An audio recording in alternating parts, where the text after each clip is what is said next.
आगे देखते हैं। इसके यानी कि समांतर चतुर्भुज के विकर्णों के वर्गों का योग इसकी सभी भुजाओं के वर्गों के योग के बराबर होता है। तो देखो यहाँ पर ये समांतर चतुर्भुज एबीसीडी आपको दिया गया है, इसके विकर्ण है एसी और बीडी। तो इन दोनों के विकर्णों का योग एसी का वर्ग प्लस बीडी का वर्ग जो है इसकी समस्त यानी कि चारों भुजाओं के वर्गों के योग के बराबर होता है। तो चार भुजाएं हैं इसकी, ए बी का वर्ग प्लस बी सी का वर्ग प्लस सी डी का वर्ग प्लस डी ए का वर्ग। चारों भुजाओं के वर्गों का योग जो है समांतर चतुर्भुज में उसके दोनों विकर्ण के वर्गों के योग के बराबर होता है। नेक्स्ट देखिए, किसी समांतर चतुर्भुज की क्रमागत भुजाओं के मध्य बिंदुओं को मिलाने पर बना चतुर्भुज एक समांतर चतुर्भुज होता है। ये देखिए एबीसीडी जो आपका समांतर चतुर्भुज है, इसकी भुजाओं के मध्य बिंदु आपको यहाँ पर इस तरीके से दे रखे हैं।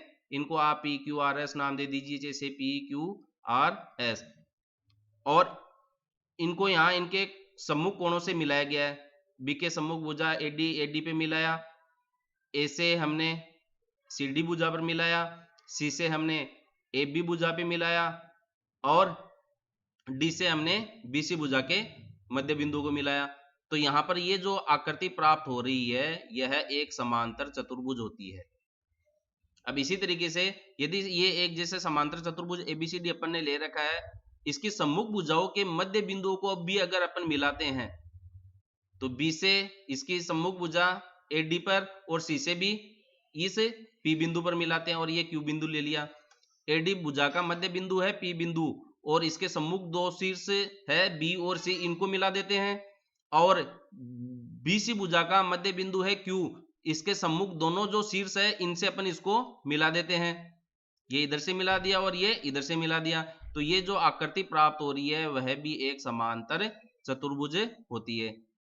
नेक्स्ट देखिएगा, एक और बहुत ही महत्वपूर्ण विशेषता है समांतर चतुर्भुज की। एबीसीडी समांतर चतुर्भुज आपको दिया गया है और एसी एक विकर्ण है। अब एसी विकर्ण को काटती हुई दो रेखाएं हमने बीई और डी एफ खींच रखी है। ये जो बिंदु ई और एफ यहां पर बनाए गए हैं, इनकी खास बात यह है कि ये एडी का मध्य बिंदु ई है और बीसी का मध्य बिंदु एफ है, यानी कि भुजाओं के मध्य बिंदु ई और एफ है। अब शीर्ष बी से ई को मिला देते हैं और शीर्ष सी से हम एफ को मिला देते हैं। ऐसा करने पर ये जो विकर्ण एसी है वह तीन भागों में विभाजित हो रहा है, 1, 2 और 3। ये तीन भागों में यहां पर विभाजित हो रहा है। तो इसकी एक विशेषता बनकर यहां पर निकल कर ये आती है कि इस तरीके से समांतर चतुर्भुज का एक विकर्ण भुजाओं के मध्य बिंदु को मिलाने पर तीन बराबर भागों में विभाजित होता है। तो ए पी बराबर होता है पी क्यू बराबर होता है Q C, A P P Q और क्यू सी, यानी कि यह तीन बराबर भागों में विभाजित होता है।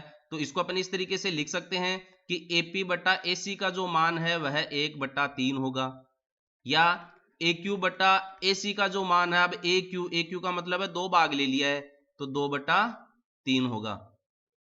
तो ये समांतर चतुर्भुज की हमने अब तक की सभी विशेषताएं देखी है। अब इससे अगली क्लास में हम समलंब चतुर्भुज के बारे में संपूर्ण जानकारी प्राप्त करेंगे। तो देखिए समांतर चतुर्भुज क्या होता है, इसकी क्या परिभाषाएं होती है, तीन प्रकार से इसकी परिभाषाएं हैं।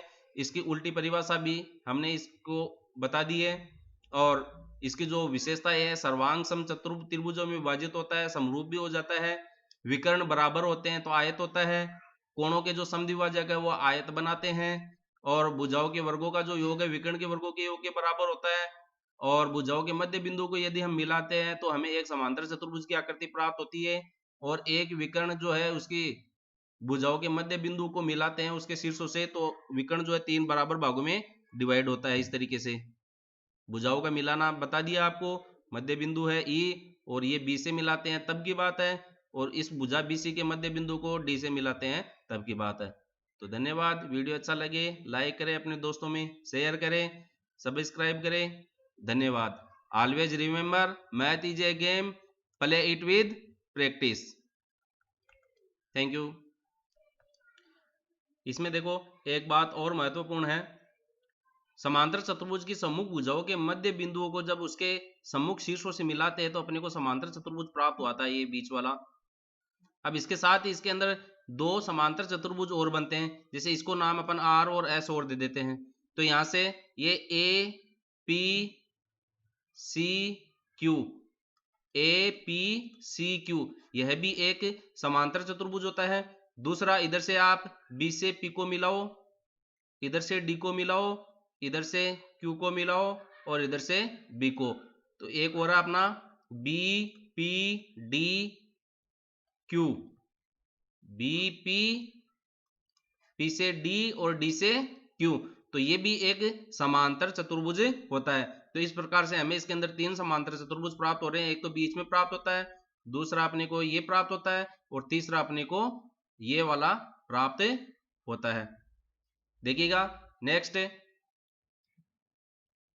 वर्ग, आयत और समचतुर्भुज में से प्रत्येक एक समांतर चतुर्भुज होता है। एक वर्ग भी एक समांतर चतुर्भुज होता है जिसकी चारों भुजाएं क्या होती है, बराबर होती है, प्रत्येक कोण समकोण होता है। आयत, इसकी सम्मुख भुजाएं बराबर होती है, प्रत्येक कोण समकोण होता है।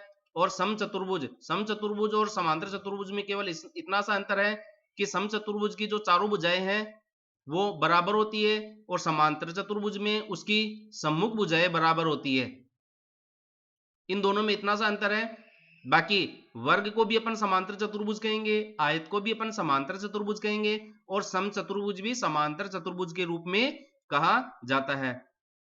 आगे देखिए, समान भुजाओं वाले एक आयत और एक समांतर चतुर्भुज में से समांतर चतुर्भुज का क्षेत्रफल सबसे कम होता है। देखिए ये आयत है, जैसे यहाँ पर अपन ने 5 सेंटीमीटर और 3 सेंटीमीटर भुजा की नाप का एक आयत और एक समांतर चतुर्भुज लिया है।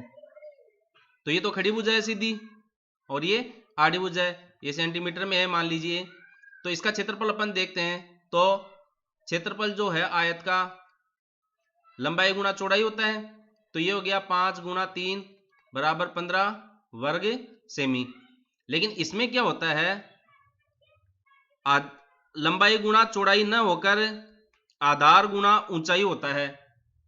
समांतर चतुर्भुज का जो क्षेत्रफल होता है, समांतर चतुर्भुज का क्षेत्रफल वह आधार गुणा ऊंचाई के रूप में होता है। अब ऊंचाई के लिए आप देखिए, यहां पर गौर कीजिए, यहां पर जैसे आयत की ऊंचाई ये इतनी लंबी भुजा की है 5 सेंटीमीटर की। अब ये जैसे कोई एक पोल है, इस खड़े पोल को यदि हम आड़ा करते जाए तो इसको थोड़ा सा और तिरछा करते जाए तो इसकी ऊंचाई क्या होगी, आधार से कम होती जाएगी। जैसे यही भुजा थी, इस भुजा को अपन ने थोड़ी सी तिरछी कर दी है, इस भुजा को हमने तिरछा किया तो आधार से जो ऊंचाई यानी कि लंबवत ऊंचाई अपन देखते हैं, ये 5 सेंटीमीटर से देखिए कम है इसकी, ये इतना गैप कम हो गया। मान लीजिए कि ये 1 सेंटीमीटर कम हो गई इतनी सी, तो ये अब खड़ी भुजा की जो ऊंचाई है वो कितनी रहेगी, 4 सेंटीमीटर रहेगी। तो समांतर चतुर्भुज का क्षेत्रफल आधार गुणा ऊंचाई के अनुसार, आधार इसका 3 सेंटीमीटर, ऊंचाई 4, 3 12 सेमी स्क्वायर। तो यहाँ पर देख लो, आयत का क्षेत्रफल 15 सेमी स्क्वायर प्राप्त होता है और समांतर चतुर्भुज का क्षेत्रफल जो है 12 सेमी स्क्वायर प्राप्त हो रहा है।